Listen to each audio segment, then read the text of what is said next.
আজকে সন্ধ্যার নাস্তা বানিয়ে নিলাম গরম ফুলকপির পকোড়া। শীতের দিনে যে কোনো কিছু খেতে ভীষণ মজা হয়। ফুলকপির পকোড়া তো সবাই পছন্দ করে, ছোট থেকে বড় সবাই খেতে অনেক পছন্দ করে। হ্যালো এভরিওয়ান, আসসালামু আলাইকুম। মিমের আম্মুর ইউটিউব চ্যানেলে তোমাদের সবাইকে জানাচ্ছি স্বাগতম। কেমন আছো তোমরা সবাই? আশা করি যে যেখানে আছো ভালো আছো, সুস্থ আছো। আলহামদুলিল্লাহ, আল্লাহর অশেষ রহমতে আমিও ভালো আছি।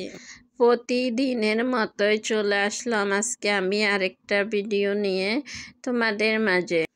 প্রথমে লাগবে আমাদের ফুলকপি। আমি ছোট্ট একটা ফুলকপি নিয়ে নিলাম, খুবই সুন্দর ছোট ফুলকপিটা। এবার আমি ফুলকপিটাকে ছোট ছোট করে কেটে নিব। ফুলকপিটা আমার কাটা হয়ে গেল, এই যে আমি পিস পিস করে নিলাম। একটা কড়াই বসে কড়াইতে পানি দিয়ে আমি ফুলকপিটার আদা সিদ্ধ করে নিলাম।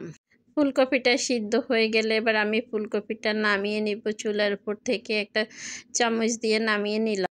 কড়াইতে তেল বসিয়ে দিলাম, তেলটা একটু গরম হইতে আমি এ ফাঁকে ফুলকপির যে বেসনটা রেডি করে নিলাম।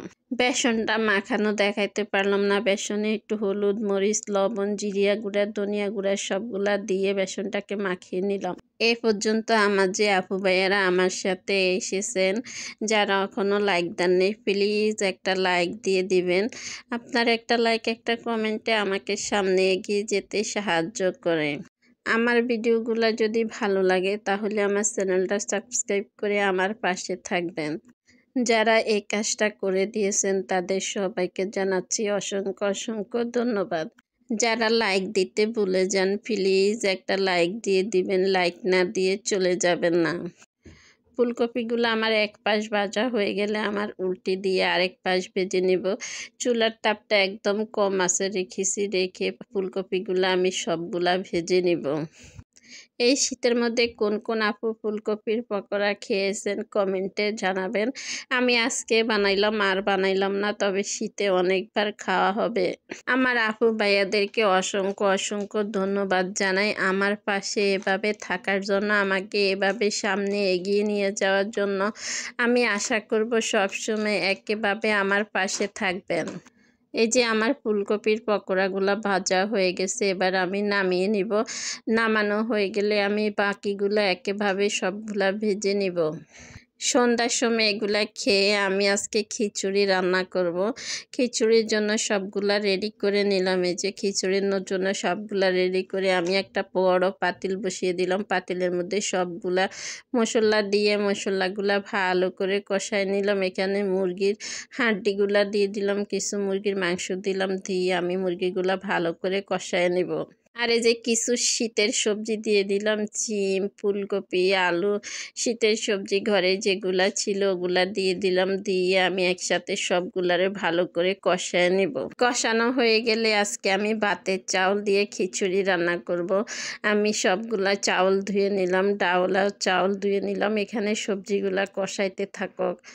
আজকে আমি লেটকা খিচুড়ি রান্না করব। লেটকা খিচুড়ি আমার দুই ছেলে মেয়ে পছন্দ করে না, তবে আমি আজকে রান্না করতেছি। এই যে আরেকবার একটু লাইড়া দিলাম সবজিগুলা, নিচ দিয়া যেন না আটকে যায়, এই কারণে সবগুলা লাইড়া দিলাম। লাইড়া দিয়ে আবারও কিছুক্ষণ ঢাকনা দিয়ে ডেকে রেখে দিব। এই যে আমার কিছুক্ষণ কষানো হয়ে গেলে এবার আমি চাউলগুলা দিয়ে দিব। চাউলগুলা আমি এখানে যতগুলা চাউল নিলাম অতগুলা ডাউল দিলাম। এখানে আমি 1.5 পট ভাতের চাউল দিছি, 1/2 পট পোলাও চাল দিলাম, দিয়ে সমান ডাউল দিয়ে দিলাম। দিয়ে এবার আমি ভালো করে এগুলোকে মিশিয়ে গরম পানি দিয়ে দিব। যত নরম খিচুড়ি রান্না করব অত লাড়তে হবে না। পানি দিয়ে ঢাকনা দিয়ে ডেকে রেখে দিলে খিচুড়ি রান্না হয়ে যাবে। নামানোর আগে কিছুটা ধনিয়া পাতা দিয়ে দিব। এই যে ভালো করে সবগুলা মিশিয়ে নিলাম। আমার কোন কোন আপু নরম খিচুড়ি খেতে পছন্দ করেন কমেন্টে জানাবেন। তবে আমার অনেক পছন্দ, আমার দুই ছেলে মেয়ের কারণে আমি রান্না করতে পারি না। ওরা খুবই পছন্দ করে ভুনা খিচুড়ি, ওরা ভুনা খিচুড়ি খেতে অনেক পছন্দ দুইজনেরই। এবারে যে পানি দিয়ে দিলাম, পানি দিয়ে ঢাকনা দিয়ে ডেকে রেখে দিব। আরও পানি দিতে হবে যত নরম খিচুড়ি রান্না করব। এই যে অনেকগুলা পানি দিয়ে দিলাম, দিয়ে এই যে লাড়ি দিলাম। লাড়ার পরে আমি এই যে গরম পানিটা দিলাম যত তাড়াতাড়ি পলক উঠে যায়।